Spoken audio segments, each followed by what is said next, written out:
Welcome back to Weems Motor Co. Today we're over at Blockhead's place. We're trying to get that Sportster broken down so we can get it out to the vendors and get it cleaned up. You guys stick around. Did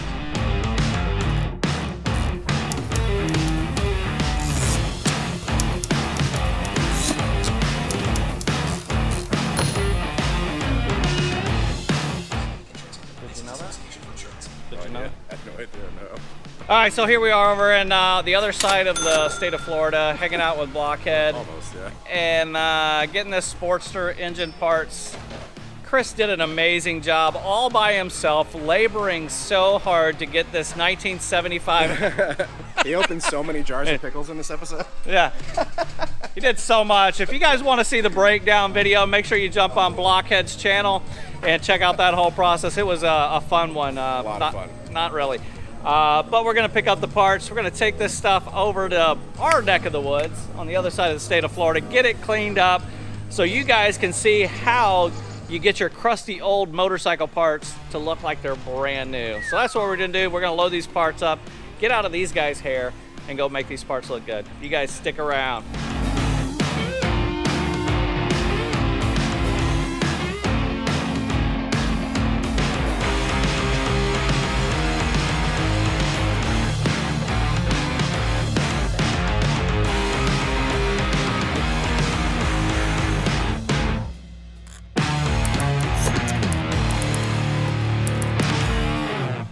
All right, guys, so here we are, next day after spending what ended up being 7 hours at Blockhead's garage over in Orlando. Got all those parts and pieces taken apart, and they're really disgusting and dirty. So I made it a point to come over here to my good friends, Engine Armor Coating, right here in Tampa. These guys, you've done like every motorcycle that I've built that's ever been in a motorcycle, or been in a magazine, I'm sorry. They've done the powder coating, they've done some polish work for me, they've done ceramic coating. So this is Scott. Got another guy that works here by the name of Andrew. So kind of tell us what you guys do and what kind of services y'all offer. We provide a lot of more custom-based powder coating and ceramic applications. We take on a lot of the small projects that a lot of big commercial shops don't want to handle. Like I said, pretty much all custom work, a lot of motorcycle, automotive, some small marine stuff. And you guys do a freaking amazing job, and I have to like lay it on you. I'm like, I drop parts off to them and I'm like, take your time. And these guys will knock stuff out within a couple weeks. They're calling me, hey, your stuff's ready to be picked up. And I'm like, all right, let's make it happen. But you guys are definitely a great resource to have right here in Tampa. But they also, you guys have stuff ship in, right? Oh yeah, we've had customers as far as California. Not very often, obviously. Most places have a good local custom powder coater. Ceramic stuff, we have a much broader base because there's not a lot of shops doing it. It's a little more specialized. So we have people all up and down the East Coast that ship parts in and out on occasion. And that's what they're doing. So we've dropped off a bunch of brackets and stuff for the Sportster, things to get powder coated, triple trees, things like that. But what's special is that ceramic coating that you guys are going to be doing. So we're dropping the head and the cylinders off to them. Crusty old cast iron Harley-Davidson crap. And they're going to take it and make it look amazing. So let's go grab these parts, hand it over to Scott, let these guys get busy on it and let them get it knocked out. Scott, thank you, sir, for always helping us out. Thank you. So where can the people find you, like online? Where do we find you? We have our website, enginearmorcoatings.com, and we're also on Facebook and Instagram, so you can find us any of those places. And you're always welcome to call us directly. We always try to answer the phones. We're at 813-685-8333. Thanks. If you guys got anything you want powder coat or ceramic coating, I'm telling you, from Weems Motor Co., this is the place to go. These are the people you want to use. So get in touch with Andrew and Scott here at Engine Armor Coating. Let's grab those parts, guys.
All right, so here we are. Yeah. Once again, at somebody's place that doesn't do Harley-Davidsons. I mean, he does a little bit, and it's got to be cool stuff, just like me. And once again, I'm dropping off a bunch of crusty, cruddy, dirty old Harley-Davidson parts to the man that I consider that makes everything beautiful in my world. And from whether it's an old British part or an old Japanese part, this guy does amazing work. You've seen him on the channel before, Mr. Rick Carr. Thanks, buddy. The vintage bike builder himself, right here in St. Petersburg, Florida. So, talk to us really quick. We've seen the parts, how nasty they are. Talk to us through the vapor hone process, because I get more questions than any at shows about what is vapor honing. Well, first let me say, these parts aren't that crusty. I mean, I've seen some seriously crusty parts, you know, working on Indians from the 20s, you know, and stuff like that, you know, and old Triumphs, they get really bad. These are going to be beautiful, and it's not going to take much. But the biggest difference, in this machine that you're seeing back here, our Aqua Blast 1215, it's a machine that was designed first to hone Rolls-Royce turbines on their jet engines.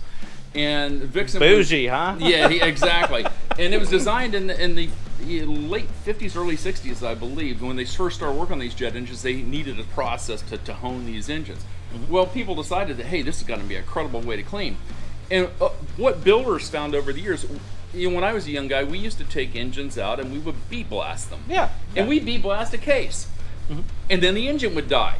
And then we would say, why did this happen? I cleaned that case 1,000,000 times. Well, when you're bead blasting, the bead embeds in the aluminum, and after a certain amount of wear, heat, transfer, the bead falls off. It gets into the crankshaft. Contaminates. It contaminates. It gets into the bearing.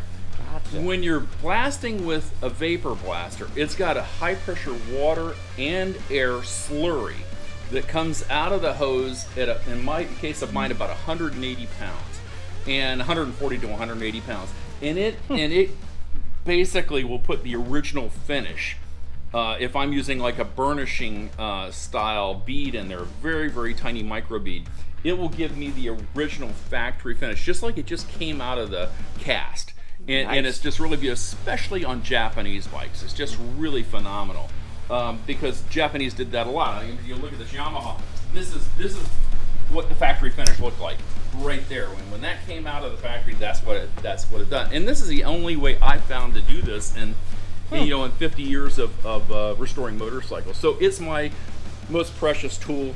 No offense to the Snap-on tool sitting over there, but this is the real deal for me. I mean, this made the entire difference in what I do. So. Well, and it's, I mean, you've done, gosh, what, 3 motorcycles? This will be the 4th one for me now. It's been quite a bit that, I mean, from the first time that I came over to you to get some polishing work done, and you're like, hold on, let me show you this.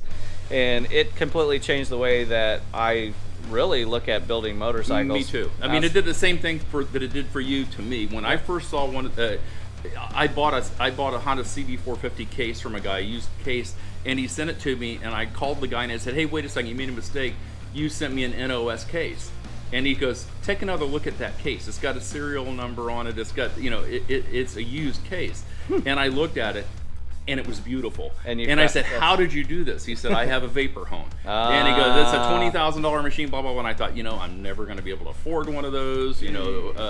Wow, great, good on you. Yeah. I'll send you my stuff. But well, I tried sending the guy my stuff, and he didn't want to do it. He could only work on his own stuff. Oh, wow. So I spent like 5 years finding this machine, and I finally found one that was at a great price, and it's changed. Since I've had it, it's changed my perspective on how everything, just about every part goes into the home. Yeah, I don't blame you at all. I mean, with the quality of that comes out of that machine, it's just amazing. So that's why you're getting this amazing project from us, so that we can build an amazing motorcycle to support the autism community, number one. Yeah.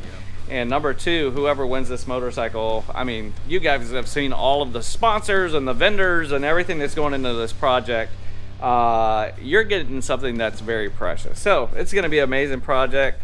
I do, I do, number one, apologize, my friend, for dropping crusty old Harley-Davidson nasty parts off, but I know when I come back and you guys see the next portion that you're going to be blown away, and you're going to want to get in touch with the vintage bike builder himself. So make sure you go over to the website. It's vintagebikebuilder.com, correct? Exactly, yeah. And where can they find you on social media? You can find me on Facebook at the vintagebikebuilder.com. It's a group that we have there and cool. collecting. And we're just now getting into Instagram and stuff like. We're a little slow on social media. I'm an old guy, but you're an old guy that does really cool things. So what we're gonna do, everybody watching this video, we're gonna jump over to Instagram and we're gonna look up Vintage Bike Builder and we're gonna follow them, start building their social media platform over there. We're gonna go to Facebook and your website, check them out. Man, Rick, thank you again. You helped me with the Born Free build. You helped me with both of the David Mann replicas, and now this is the third David Mann replica that you're helping out with. Oh, it's a pleasure. I tell you, I love seeing your builds. They're beautiful. They come out really nice. Everything you do is fantastic. It's a pleasure to have my name on it in some small way. No, and it's a big way because I don't want to do this. Hey, one thing about that blaster, I just wanted to throw in here really quickly, if you don't mind. As a primer to polishing. Putting that hone on it, I mean that first that burnished look makes polishing and getting in the areas where you can't normally get it, like like inside here, it makes it absolutely beautiful. So it's just a whole nother thing. So if you guys out there were thinking about doing any polishing and you can't get them to me, get them to somebody who has one of these machines who knows how to do it. Get it to him. He's gonna do it right the first time. He's gonna knock it out. Yeah, definitely support those who support you. So thank you again, Rick. Thanks, Jared. Appreciate it. Make sure you guys follow him. And I think that's probably going to wrap up my video for today. Next time we come back here, we're going to see some amazing products. So we're going to wrap it up right here in St. Petersburg, Florida. Thank you guys for hanging out. If you really enjoyed the video, jump down, hit that subscribe button. If you like the video, hit that thumbs up and turn those notifications on and let everyone know what's going on right here at the Vintage Bike Builder in St. Petersburg, Florida, and Weems Motor Co. You have a great day, guys. Thanks, guys. Peace. Peace.